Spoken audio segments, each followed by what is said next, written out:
সাহিত্যটা তোমাদের রয়েছে, তাই তো তোমাদের সেমিস্টারে। হ্যাঁ, তাহলে দেখো আমরা প্রাচীন যুগের চর্যাপদ জানার আগে আমাদেরকে জানতে হবে সাহিত্যের যুগ বিভাগ সম্পর্কে।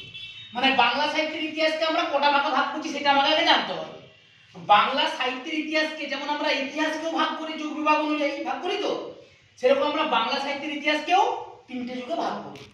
একটাকে বলা হচ্ছে আদি যুগ, একটাকে বলা হচ্ছে মধ্যযুগ, আর একটাকে বলা হচ্ছে আধুনিক যুগ। ঠিক আছে, এই আদি যুগ মানে কি? কত খ্রিস্টাব্দ থেকে কত খ্রিস্টাব্দকে আমরা আদি যুগ বলবো? 1000 খ্রিস্টাব্দ থেকে 1200 খ্রিস্টাব্দকে আমরা বলবো আদি যুগ।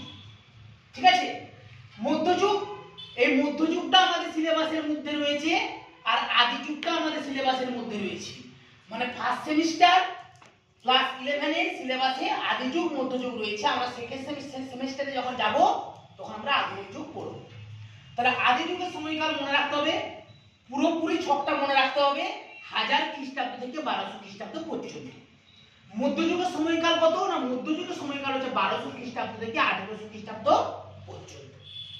আধুনিক যুগ, আধুনিক যুগ মানে বর্তমানে আমরা যে সময়ে দাঁড়িয়ে রয়েছি সেটা হচ্ছে কত? 1800 খ্রিস্টাব্দ থেকে বর্তমান কাল পর্যন্ত।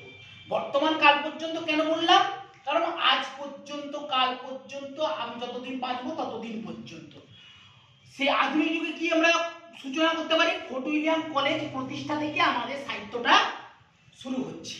ফোর্ট উইলিয়াম কলেজ প্রতিষ্ঠা হচ্ছে কবে? 1800 খ্রিস্টাব্দে। আর আধুনিক যুগের সূচনা হচ্ছে কবে? 1800 খ্রিস্টাব্দ থেকে আজ পর্যন্ত। তাহলে ফোর্ট উইলিয়াম কলেজ প্রতিষ্ঠা থেকে আমরা আধুনিক যুগকে সূচনার কাল হিসেবে ধরব। ক্লিয়ার?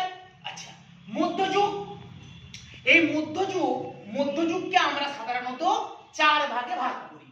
মধ্যযুগকে আমরা 4 ভাগে ভাগ করি, মনে থাকবে। একটা আছে বন্ধ্যা যুগ, বন্ধ্যা এজ। ঠিক আছে, মানে ডার্ক এজ বলা হয় ইংরেজিতে। কেন না? এই বন্ধ্যা যুগটা আমাকে জানতে হবে কত থেকে কত পর্যন্ত। 1200 খ্রিস্টাব্দ থেকে 1350 খ্রিস্টাব্দ পর্যন্ত।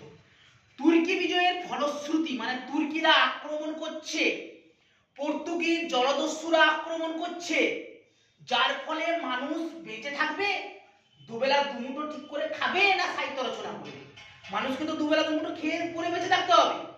তুর্কি বিজয়ের ফলশ্রুতি যদি পড়ো তখন দেখবে যে তুর্কিদের অমানবিক অত্যাচার, যার ফলস্বরূপ সাহিত্য রচনা তো দূরের কথা, বেঁচে থাকাটাই দুর্বিষহ হয়ে গিয়েছিল। তাহলে তুর্কি বিজয়ের ফলশ্রুতি, তাই সাহিত্য সৃষ্টি হয়নি। যেহেতু সাহিত্য সৃষ্টি হয়নি, তাই একে বলা হয় ডার্ক এজ বা বন্ধ্যা যুগ। ক্লিয়ার? এবার দেখো প্রাক চৈতন্য যুগ। প্রাক চৈতন্য যুগ মানে চৈতন্য যুগ মানে দেবের আগে, তাই তো? প্রাক চৈতন্য যুগ, চৈতন্য দেবের জন্ম কত সালে আমরা জানি? 1486 খ্রিস্টাব্দে জন্ম। মৃত্যু কত সালে? 1533 খ্রিস্টাব্দে। তাহলে চৈতন্য দেবের জন্মের আগে, চৈতন্য দেবের জন্মের পরে, তাই চৈতন্য পূর্ববর্তী, চৈতন্য পরবর্তী বলা হয় বাংলা সাহিত্যের যুগ বিভাগের ক্ষেত্রে। সেই প্রাক চৈতন্য যুগ হচ্ছে কি 1350 খ্রিস্টাব্দ থেকে 1500 খ্রিস্টাব্দ পর্যন্ত। তাহলে প্রাক চৈতন্য যুগকে কি বলা হয়? পঞ্চদশ শতক। আমরা যখন প্রশ্ন পদাবলী পড়বো পঞ্চদশ শতকের শ্রেষ্ঠ কবি, ষোড়শ শতকের শ্রেষ্ঠ কবি, সপ্তদশ ও অষ্টাদশ শতকের শ্রেষ্ঠ কবি, পঞ্চদশ শতকের শ্রেষ্ঠ কবি ইনি। তার মানে তোমাকে মনে রাখতে হবে স্যার বলেছিলেন 1350 খ্রিস্টাব্দ থেকে 1500 খ্রিস্টাব্দ সময়টাকে